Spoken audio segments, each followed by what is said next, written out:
Bonjour Nicole Belloubet. Bonjour. Je le disais, le chef de l'État a envoyé un long courrier aux Français pour les inviter à venir débattre. Il pose 35 questions. Il prend le temps de dire qu'il croit toujours aux fondamentaux de son programme. Mais en réalité, on a presque l'impression qu'il attend d'être convaincu d'une façon de faire autrement sur la fin de son quinquennat. Est-ce que c'est comme ça que vous l'avez lu, cette lettre ? Non, il n'attend pas d'être convaincu d'une façon de faire autrement.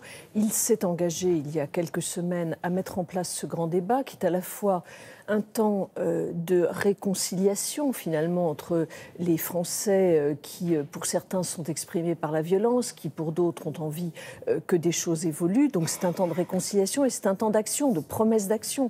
Je crois que ce n'est pas une demande de conviction. Le chef de l'État sait parfaitement dans quel... Il le dit, il dit de ce débat peut sortir une clarification de notre projet national, de nouvelles manières d'envisager l'avenir. Est-ce que ça veut dire qu'une deuxième partie du quinquennat, inspirée peut-être davantage de ce que souhaitent les Français dans leur ensemble, peut amorcer à la fin de ce débat? Il évoque lui-même le terme de contrat pour la nation, c'est-à-dire autrement dit, de nouveaux contrats que l'on pourrait passer avec les Français. Le temps de l'élection présidentielle est un temps qui a forgé un contrat pour la nation, mais malgré tout, il n'est pas inutile de le revivifier à certains moments, et c'est le cas maintenant. Pas de questions interdites, mais des réponses déjà fermées, notamment sur la question de l'ISF.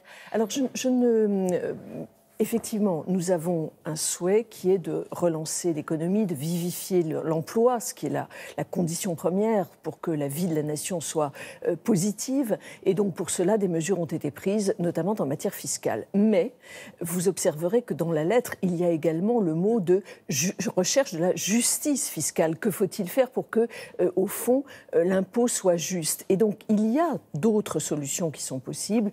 Des économistes en ont proposé, les Français en suggèrent certainement. Et donc, il me semble que ce n'est pas du tout porteur de fermeture, mais au contraire d'ouverture. C'est l'ISF qui est un totem, à la fois pour les Gilets jaunes et à la fois pour le gouvernement. Oui, mais il faut être clair. Ce qui a été fait, ce n'est pas la fin de l'ISF, c'est la construction d'un nouvel outil, l'impôt sur la fortune immobilière. Il y a, nous l'avons dit, un bilan qui sera effectué de ces dispositions nouvelles. Et encore une fois, autour des niches fiscales ou autour d'autres thématiques, il y a des ouvertures possibles. C'est assez inédit comme exercice. C'est inédit. Tous les sujets sont balayés, y compris par exemple demander aux Français de débattre sur des questions qui sont parfois éruptives, comme demander s'il faut des quotas sur l'immigration. Je trouve que c'est la marque de la confiance que nous devons à nos concitoyens, que nous devons entre nous. Cette question de l'immigration est une question extrêmement sensible. Poser frontalement la question comme elle l'est, c'est vraiment dire que rien n'est tabou et que, au contraire, les Français peuvent là-dessus s'exprimer. Si les Français y participent, ça vous oblige? Bien sûr. Ça vous oblige à en tenir compte, ça vous oblige à tirer des mesures concrètes. Comment tout ça va s'organiser? Parce qu'il y a 35 questions, tous les sujets sont balayés, de l'immigration, je le disais, la transition énergétique, la fiscalité, quel rôle pour l'État, combien de parlementaires? Il y aura une synthèse qui sera faite de l'ensemble de ces débats.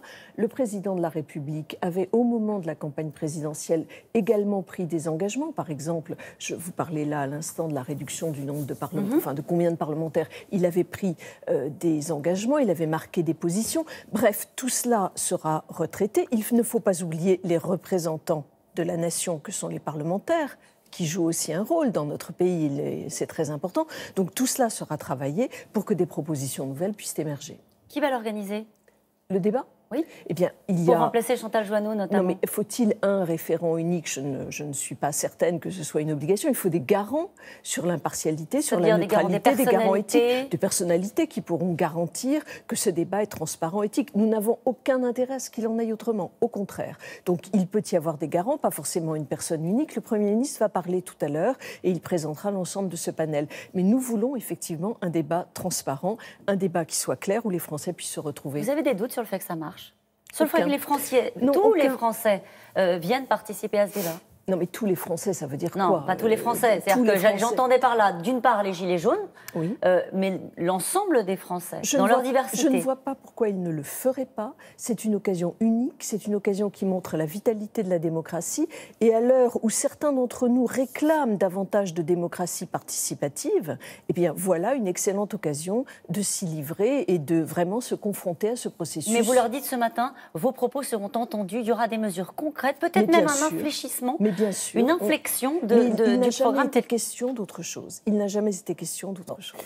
Les journalistes sont pris pour cible avec violence lors des rassemblements des Gilets jaunes. Ce fut le cas à Rouen, mais aussi à Marseille, à Toulon, à Bourges, à Toulouse, à Pau. Est-ce que vous réclamez la plus grande sévérité pour les auteurs des violences contre la presse? Alors déjà, moi, je voudrais redire ici à quel point c'est inacceptable. Vous savez, il y a quelque temps, j'étais membre du Conseil constitutionnel. Le Conseil constitutionnel ne cesse de rappeler que la liberté d'expression est une condition essentielle de l'exercice de la démocratie. Vous êtes évidemment porteur de cela, et toute violence contre les journalistes, c'est quelque chose d'absolument inacceptable. Donc évidemment, les sanctions en fonction des faits seront prises par les juges. C'est absolument intolérable. Un texte de loi dès février sera calqué sur le modèle de celui d'une proposition de loi qui avait été votée au Sénat en 2018. On dit que c'est un texte anti-casseur. L'une des propositions consiste à établir un fichier de manifestants sur le modèle de ce qui se fait par exemple avec les hooligans. Est-ce qu'on peut interdire la voie publique comme on interdit l'entrée à un stade ? C'est évidemment plus complexe dans la réalité pratique, mais notre volonté, c'est d'une part de dire que la liberté de manifester, c'est un droit. Et que pour pouvoir exercer ce droit, il faut évidemment le garantir contre toute forme de violence qui le détourne. Et c'est cela que nous voulons faire. Donc nous reprenons appui sur une proposition de loi qui avait été effectivement adoptée au Sénat. Cette proposition va être retravaillée par les parlementaires. Et dans quel sens ? Eh bien, dans le sens, justement, à la fois de la conformité à la Constitution, parce que c'est un point qui est tout à fait essentiel. Quand même. Évidemment, et je, en tant que ministre de la Justice et garde des Sceaux, je suis très attachée à cela, mais les parlementaires aussi, donc conformité à la Constitution et également faisabilité pratique et concrète. Ça veut dire par exemple que ce fichier sera réservé à des personnes qui ont été condamnées pénalement ? C'est cela qui est envisagé, effectivement.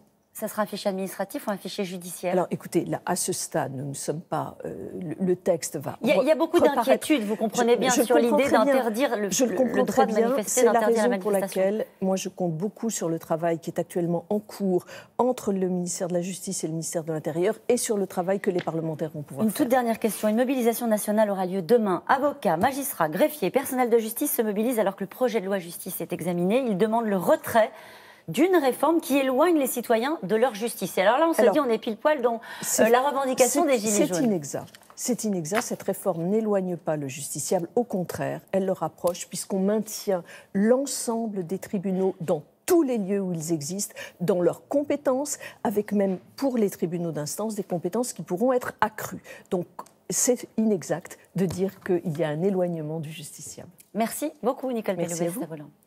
Merci Caroline, bonne journée à vous mesdames.